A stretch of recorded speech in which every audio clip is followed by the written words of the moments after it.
Assalamualaikum warahmatullahi wabarakatuh.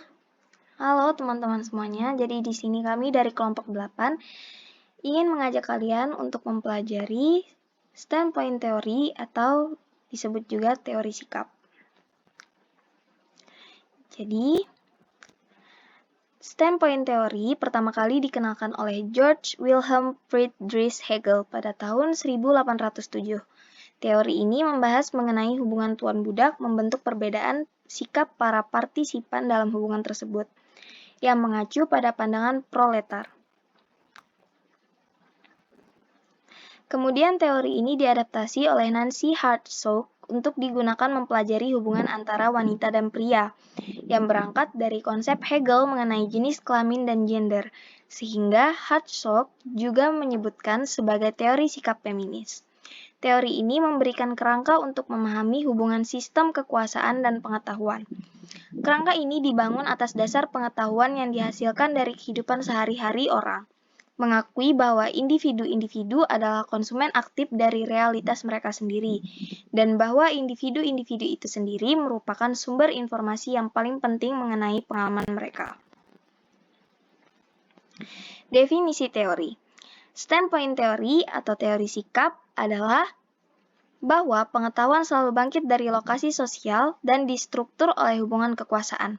Maksudnya, bahwa teori standpoint memberikan kewenangan kepada suara pribadi individu menegaskan bahwa pengalaman, pengetahuan, dan perilaku komunikasi orang sebagian besar dibentuk oleh kelompok sosial, di mana mereka bergabung serta mengilustrasikan sentralitas komunikasi dalam membentuk dan menyalurkan sikap serta menunjukkan pada kegunaan komunikasi sebagai alat untuk mengubah status quo dan memproduksi perubahan. Ada dua asumsi teori standpoint ini. Yang pertama, asumsi teori Janet Saltman Chavez 1997. 1. Jenis kelamin dan gender. 2. Hubungan jenis kelamin dan gender dipandang sebagai suatu yang problematis. 3. Teori ini dapat digunakan untuk menentang status quo. Yang kedua, asumsi teori Hartsock, bahwa lokasi individu dalam struktur kelas membentuk dan membatasi pemahaman mereka akan hubungan sosial. Feminist teori sikap berasumsi bahwa semua sikap bersikap parsial, tetapi sikap dari kelompok yang berkuasa dapat merugikan mereka yang berada dalam kelompok bawah. Bahwa kelompok yang berkuasa menyusun kehidupan sedemikian sehingga untuk menyingkirkan beberapa pilihan dari kelompok bawah. Bahwa kelompok bawah harus berjuang bagi visi mereka mengenai kehidupan sosial. Bahwa perjuangan menghasilkan visi yang lebih jelas dan akurat bagi kelompok bawah dibandingkan dengan yang dimiliki kelompok yang berkuasa. Selanjutnya, konsep penting dalam standpoint teori, yang pertama sikap, pengetahuan tersituasi, pembagian pekerjaan berdasarkan jenis kelamin, dan yang terakhir hubungan dan komunikasi. Di dalam teori ini, perempuan dianggap sebagai kelompok yang terasingkan. Akibatnya budaya dan pelakuan hanya dapat diberikan oleh kelompok lain, yaitu kelompok dominan. Teori ini menekankan pentingnya lingkungan sosial karena mereka yakin bahwa orang yang berada di bagian atas akan mendapat keistimewaan. Teori ini menekankan pentingnya lingkungan sosial karena mereka yakin bahwa orang yang berada di bagian atas akan mendapatkan keistimewaan. Kekuatan dari standpoint teori ini adalah cocok digunakan penelitian mengenai pengalaman yang berbeda pada kehidupan perempuan. Selain itu, membantu kaum perempuan yang memiliki perbedaan dan pemahaman lewat kondisi sosial dan budaya yang berbeda.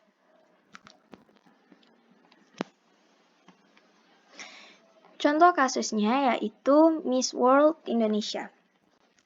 Pada tahun 2013, Miss World diadakan di Indonesia. Ajang ini diharapkan mampu memberikan dampak positif bagi Indonesia di mata dunia dan memajukan pariwisata Indonesia. Namun, tidak semua masyarakat memberikan sikap positif terhadap ajang ini. Seperti ketidaksetujuan Ismail Yusanto terhadap Miss World ini dikarenakan Ismail melihat Miss World dari perspektif agama. Sedangkan Ibu Kanti Mirdianti setuju terhadap Miss World karena ia melihat dari sisi lain, yaitu Miss World dapat memberikan dampak positif bagi pariwisata Indonesia. Ridwan Saidi melihat Miss World dari berbagai perspektif, yaitu dari perspektif seorang lelaki, perspektif hukum negara, dan perspektif sistem budaya. Menurut Ridwan, dari beberapa perspektif itu, tidak terdapat kesalahan atau pelanggaran yang dilakukan oleh panitia, sehingga Ridwan setuju dengan adanya Miss World. Namun, Ismail tetap tidak setuju. Ismail berargumen bahwa pasti terdapat kesalahan hukum jika ditelaah lebih lanjut. Berdasarkan pengertian standpoint teori, kita dapat melihat bahwa dalam debat yang dilakukan oleh Ibu Kanti, Pak Ismail, dan Pak Ridwan, mereka memiliki perspektif yang berbeda-beda, sehingga sikap yang mereka lakukan juga berbeda-beda. Dilihat dari sikap yang merupakan salah satu konsep penting standpoint teori, Ibu Kanti, Pak Ismail, dan Pak Ridwan telah memberikan evaluasi dari sebuah masalah berupa sikap yang memihak dan tidak memihak kepada ajang Miss World yang diselenggarakan di Indonesia.